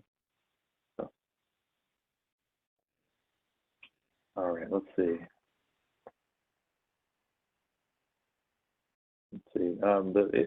Iford Taylor asks, how can existing grids condition be improved? Part of this is us and part of this is not.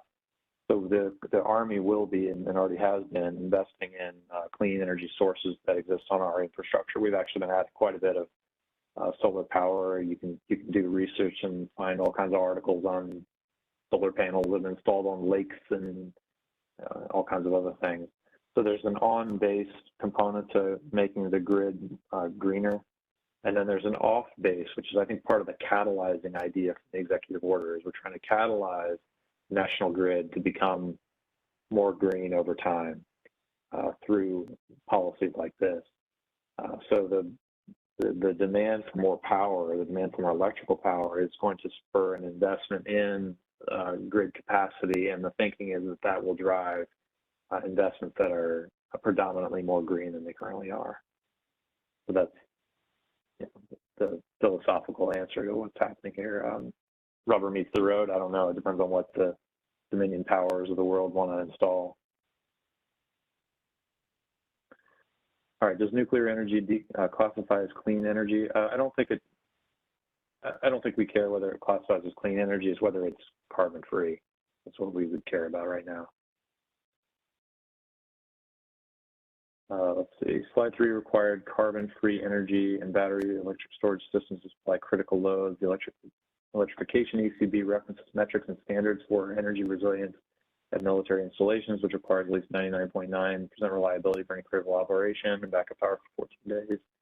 Meeting both of these requirements for a 3 megawatt critical load might require a 10 megawatt or so of solar panels, yes. So yes and no, right?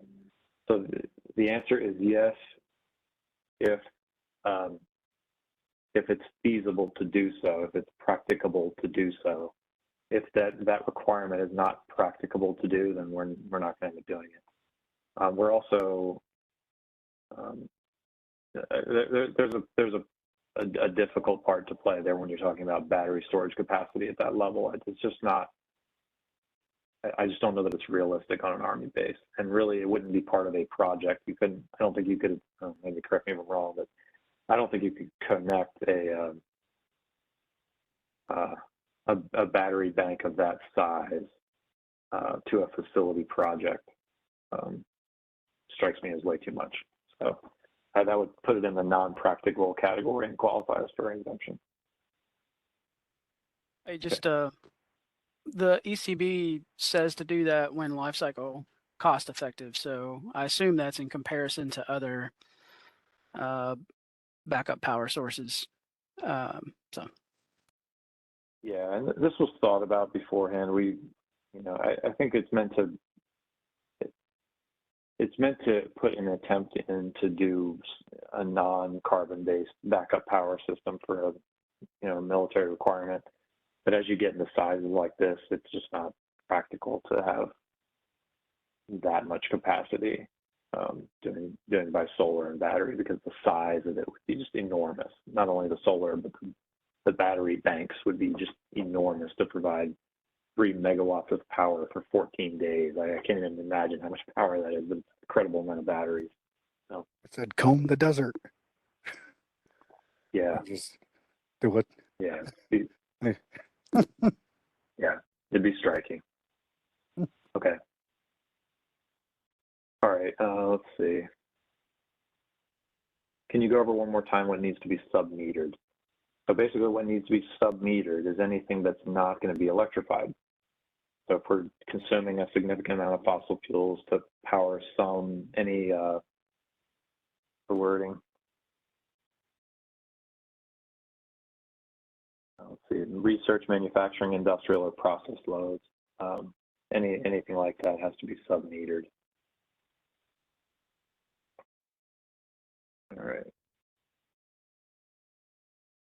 Okay, fuel cells are considered green energy. Large amount can put off carbon emissions. Will this be approved? I have no idea. I haven't thought about fuel cells.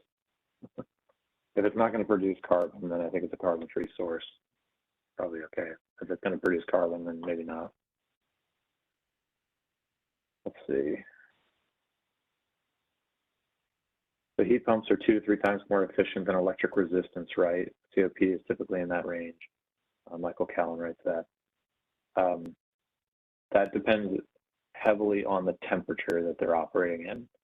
If the temperature is, you know, on the order of like between 40 and 70, 80 degrees Fahrenheit, they can get really, really high coefficients of performance. If they're operating at a really low temperature, like around 0 degrees Fahrenheit, which many of our Army facilities are, the coefficient of performance drops dramatically and can go below 100%, which would make them less efficient than, you know, your typical heat pump. So it does depend on that. Sorry, my earphones are dying. I'm gonna have to switch to speaker. Tells me this meeting's running long. Okay, can you still hear me okay? Okay, thanks. All right, let's see. Incidentally, that coefficient of performance issue is the reason why cold climates are more concerning than other climates, because if the coefficient of performance drops to 50%, then you've got to have a piece of equipment that's 2 times bigger than you otherwise would have to provide the same amount of capacity of heat. So if we get into a really cold climate situation, the coefficient of performance drops significantly, then all of a sudden you got to have so much more capacity than you otherwise would have. Now you're just wasting the energy, right? So that doesn't make sense. So we want to be, you know, thoughtful about that. That's why we have that requirement. Yeah, we would probably switch to electric resistance backup, but you're right. back to 1-to-1. And that's right. Yeah, that's right. You were right. Okay. Let's see. So we're going to use more expensive options for the customer, so we can obtain the energy from a third party using the same process. Fuel, heat pumps, and solar panels sound great, but in the Midwest, where the winter temps are below 0 and the days are short, there's a reason natural gas is a preference. Yeah. Yes. You know, acknowledged. I hate to say it that way, but yeah, acknowledged. Like I say, I've talked about this, but the intent is that the grid is going to change. It's not going to be the same grid tomorrow as it is today. All right, let's see. How will justification be approached when a VE study is performed and the electrification is double the cost? Asking this question as a taxpayer, not as an engineer. You can ask it as a taxpayer or an engineer. It's going to be the same. We need to, like I talked about with the PMs that are going to have to react to this policy, the VE people are going to have to react to the policy too. They're going to have to understand why we're doing what we're doing, and that the costs are not, they're part of the requirement of the policy. They're not subjective for us to save money. So just another thing that has to be trained in. Hey, that's just real quick, because this comes up. I've seen this come up, you know, where I worked in the district, and VE does never supersedes UFCs, policies, regulations, any of that. So any VE measure that violates those are inappropriate VE proposals, honestly. So just always keep that in mind.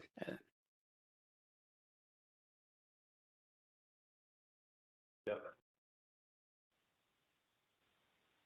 Okay, I'm sensing a future where people set up a microgrid with an emergency generator diesel and get around an exemption. Yeah, that's an exemption. If you want to if it's an emergency generator and it's not used for other functions, it's outside the scope of this, and you get an exemption.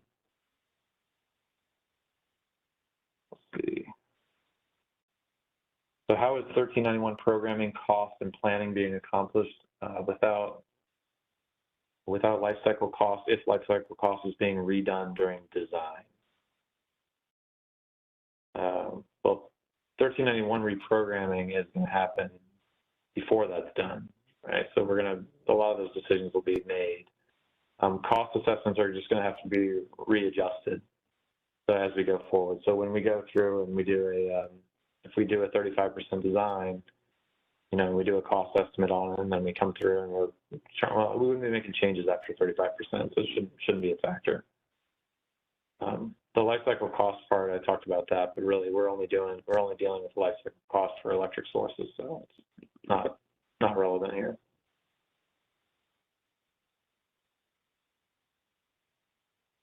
I feel like I'm not giving that question the justice it deserves. I think the bigger response here is that we are going to have to learn to program the appropriate amount of cost and the appropriate and do the planning for size of equipment and types of equipment and you know, communication with utilities, et cetera. We're going to have to learn to do those things as we implement this policy, because it'll change. And preferably during the initial preparation of the 1391 and not during Code 2. Yeah, right. Question from Daniel Edwards: Have the Centers of Standardization been encouraged to update their standards based on the policy? The answer is yes. We gave a briefing on this to the Centers of Standardization meeting, the annual meeting that we had back in May or June, I forget. And yeah, we talked about this and what this means for everybody. The only one that's really impacted by this is the DFAC CS, and they're well aware of it because everything in their spec says gas. There's probably a few others that have some changes to make, but I think, you know, by and large, the specs aren't so specific that they would require that. But the answer is yes. All of them have been encouraged to look at their standards and correct them. Real quick, will this policy apply to war and OCO or whatever acronym we want to call going to war? So, like, you know, if we're over in Afghanistan, are we going to electrify, you know, or Syria or Ukraine, whichever country we go to war with next, or are we going to, you know, be practical? Not that that's a question you can really answer, but there is a UFC on OCO and things like that. So what are we going to do? I think I can answer it. So the answer is, if the host nation agreement does something to prohibit this, then we don't have to comply. If it's for emergency power, we don't have to comply. And if it's in a region where this is impracticable, then we don't have to comply, right? But otherwise we do, right? So if we're building a new building, it needs to be electric. And I'll tell you the honest truth is, one of the things I was asking somebody about the DFACs is I said, well, what about, do we have electric spec for these DFACs? And I said, well, you know, the only electric ones we ever built were in Afghanistan because we couldn't get access to natural gas. Oh, okay, that kind of made sense. Right, so if we're building buildings, you know, basically the intent is, yes, you're going to electrify those buildings unless you can't, right, because of one of those factors. Is that practical? I don't know.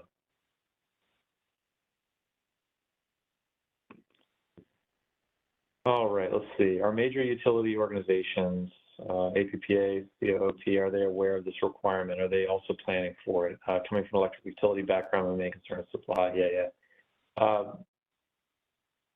So yes and no. Like on the one hand, yes, they're aware of this because a lot of jurisdictions are doing this now. There's several that are like moving in this direction or considering moving in this direction. So they're reacting to it and figuring out what to do. Have they created a plan for it going forward? I doubt it. I'm sure that they're making business decisions and being thoughtful about what kind of investments in power utilities they need to make and buying green power. And I know Dominion just started recently buying back solar energy, which they're buying off my roof right now. So there's, you know, that kind of thing. It is happening. Has there been engagement at the DOD level with these folks to like prepare for this policy specifically? I don't think so, but I don't know. I don't think so.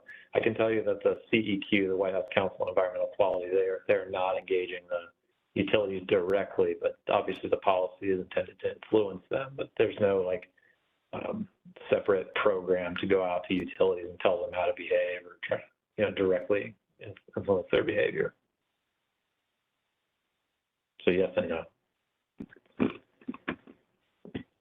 All right. Let's see. Okay, if the EV industry really takes off, and since California is already presenting the possibility of only being able to charge your EV sporadically, what is the current and future electric providers going to keep up with expanding electrical requirements? I don't know. This is like that future grid thing, what it's going to look like. I mean, people are constantly talking about what happens when we adopt all these EVs and how does that affect the utility. I don't know the answer to that. My feeling is it's going to happen so gradually that it's not going to, you know, make this completely dramatic. But maybe that's wrong. Almost all of the electric vehicles in this country are sold in Portland, Oregon, and in Oregon, Washington, and California. The vast majority are sold there. So you can kind of take that as what it might look like if the rest of the country adopted electric vehicles. I've not seen a lot of like vehicle to grid. I've seen that talked about a lot, but I've never seen it really like implemented in any significant way. So I don't really see that as being part of our immediate future, although maybe, you know, 10 years down the road, it'll look different.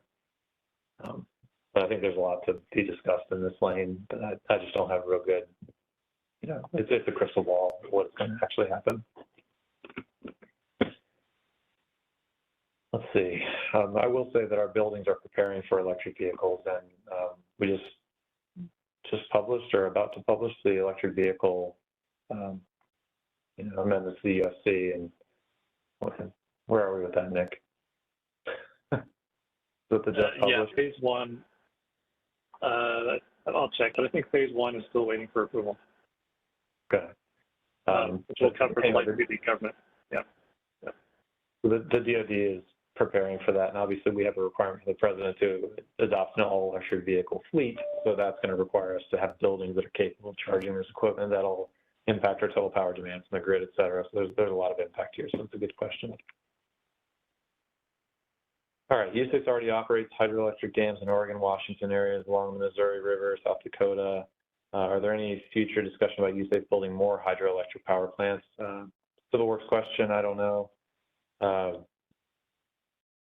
I shouldn't speculate. I don't know how many are being planned as new.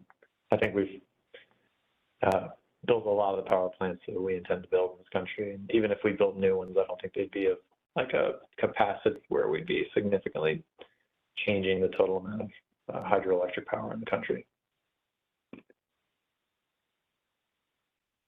Let's see. Ed Sitzler, DOD policy quote, installations must, I think you're answering your question here. Installations must assess and update master plans and component plans to account for the increased energy requirements. Yep.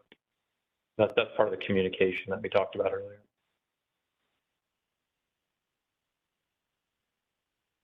Let's see. The comments here about utilities planning from top down, not bottom up. Yeah, fair call.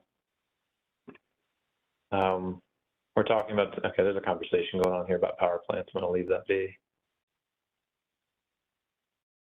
Okay.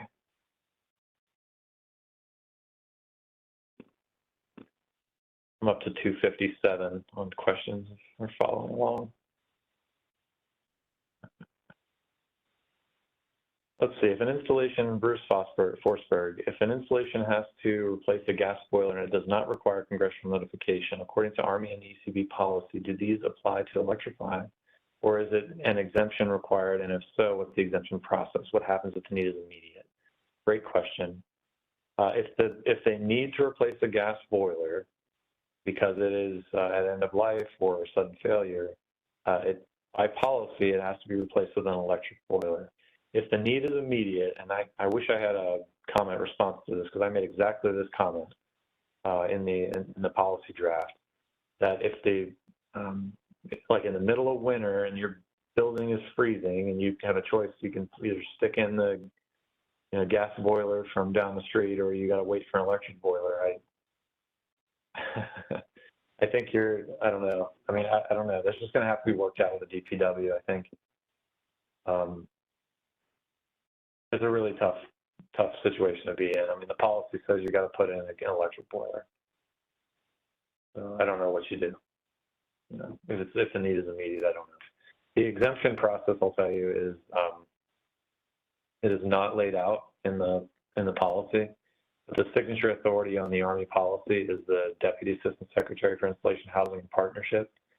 And the actual authority for the policy exemption was delegated to the Assistant Secretary of the Army for Installation, Energy, and Environment. So that's Rachel Jacobson. So the waiver policy, the waiver would, you basically would generate a memorandum stating what you want to do, the justification for it, attach all the information, and then that would go through the chain of command to the DASA for IHNP, who would review it, and then we'd pass that to ASA IE&E for approval.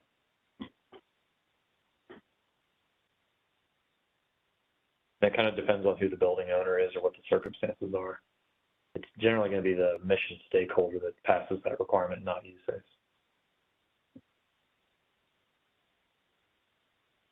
Okay.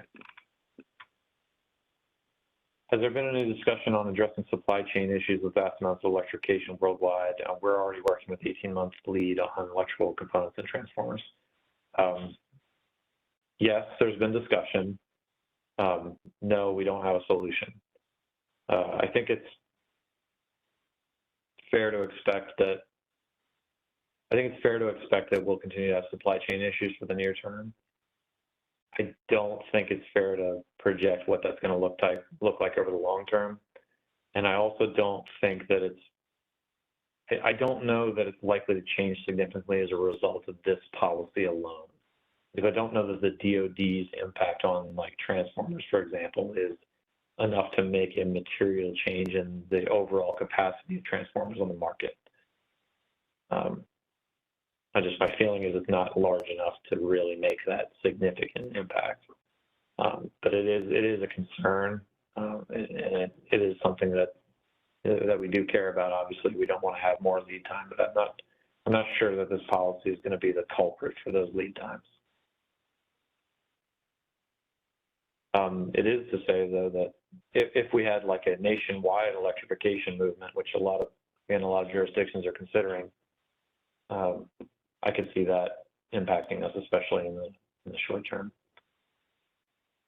Of course, that would create more demand, and then supply would come in to meet it. If you're a believer in Adam Smith. Okay, isn't the intention to install batteries and store power during off-peak hours to keep the load off-grid? Yes, right. So keeping that load off the grid would basically mean we're not producing any CO2, either in scope 1 or scope 2. So the answer is yes, we would be trying to store it. Basically what you end up doing is you end up putting in a huge amount of solar power that collects a lot of power during the day, puts it into batteries, you draw it down overnight, and then the next morning the sun comes up, charging back up. Right, so that's the concept there. You'd have to do that on a pretty grand scale to go to eliminate all scope 2 emissions like that. What we're really hoping is that the grid will be able to do a lot of that for us and provide us that green power, so we don't have to do it ourselves. But we're going to have to do a little bit of ourselves. Yeah, brownouts typically occur during these days during the summer. Yep. Go to Hawaii, you'll see it. Majority of the cooling load gas is in the winter. Yep, absolutely. Let's see. Regionally weather dependent, but how much additional electrical load capacities are anticipated in general? Oh, I don't know. Somebody have a number on this?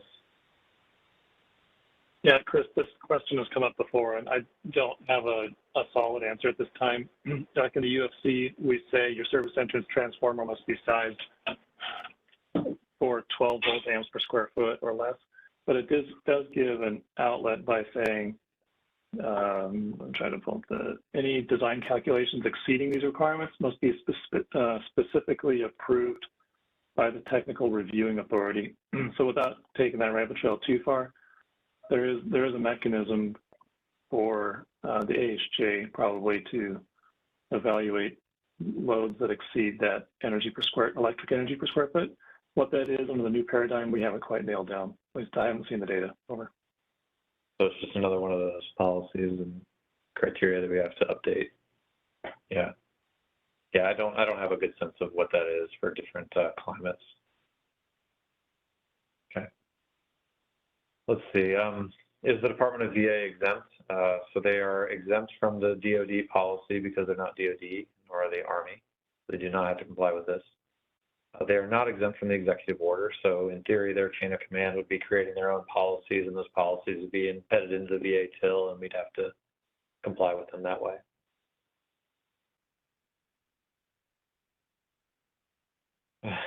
Flickering LED for the Eternal Flame Monument, yep. Okay.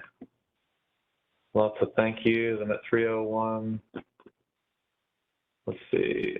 Certainly acknowledge all the geological requirements. Is there any law prohibiting implementation of a new hydroelectric plant? Again, I don't know. Air Force not addressing it yet. All right, let's see.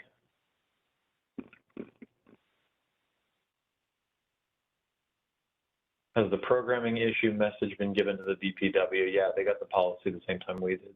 They don't really follow the ECB necessarily, but we they got the Army policy memo the same time we did. Okay. Mike Zelichek wants to know if it's applicable to the Met COTA. Yes, in fact, the Met COTA will have even more stringent requirements than this. Hospitals, yes, except for the backup power generation. Let's see. Doesn't life safety trump all? Good question. I think if we cannot do this because of a life safety issue, then yes. But if we can do it and maintain life safety, then we must do it. Okay, in context, that was regarding when you guys were talking about the fire pumps. You know, okay, right. It's more important to, I think, you know, protect life and property than this nonsense. No offense. Yeah. Okay. Brendan Dingman followed up on the fire suppression thing as well. He said it's not space heating, domestic water heating, kitchen, or laundry. It's just an appliance we didn't think about when we wrote the policy. It's just an omission. It's clearly one of those things we need to deal with. So we'll figure out what the policy needs to say. Okay.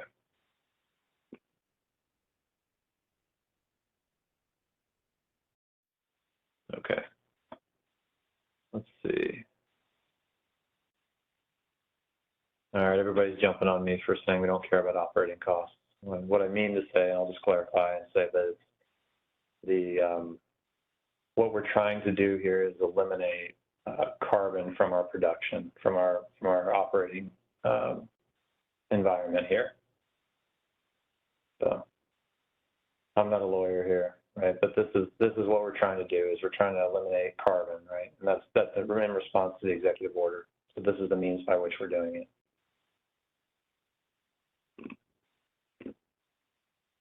Okay.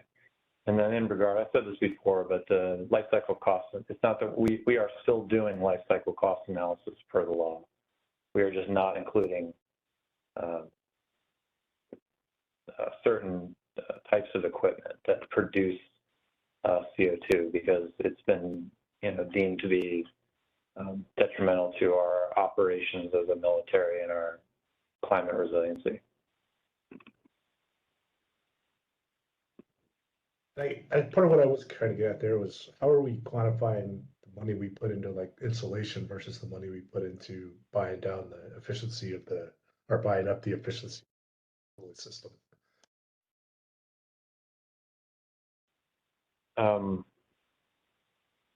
I mean, those things will factor in, right? We're going to be doing design work that's, we'll definitely have to consider whether those things make sense from a life cycle perspective, whether we're going to do additional insulation or, other types of sustainable design.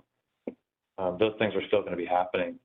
We're just not going to be considering among those options, fossil fuel powered boiler or, furnace.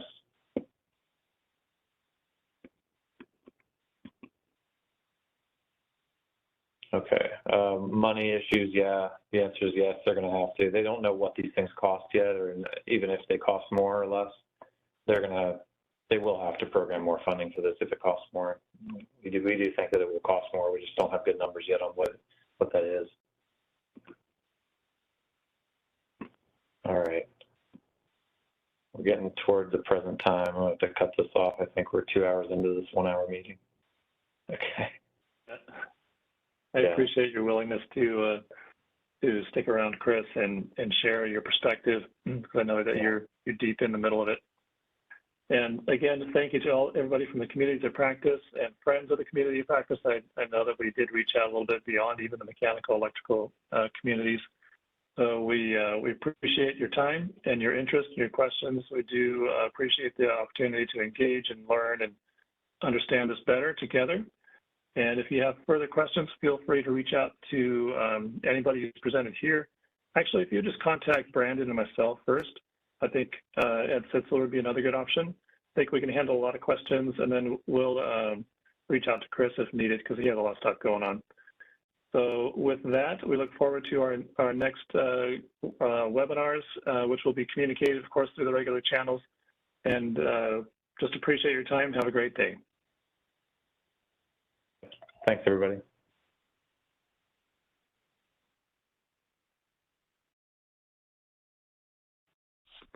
Yeah, thanks, Chris.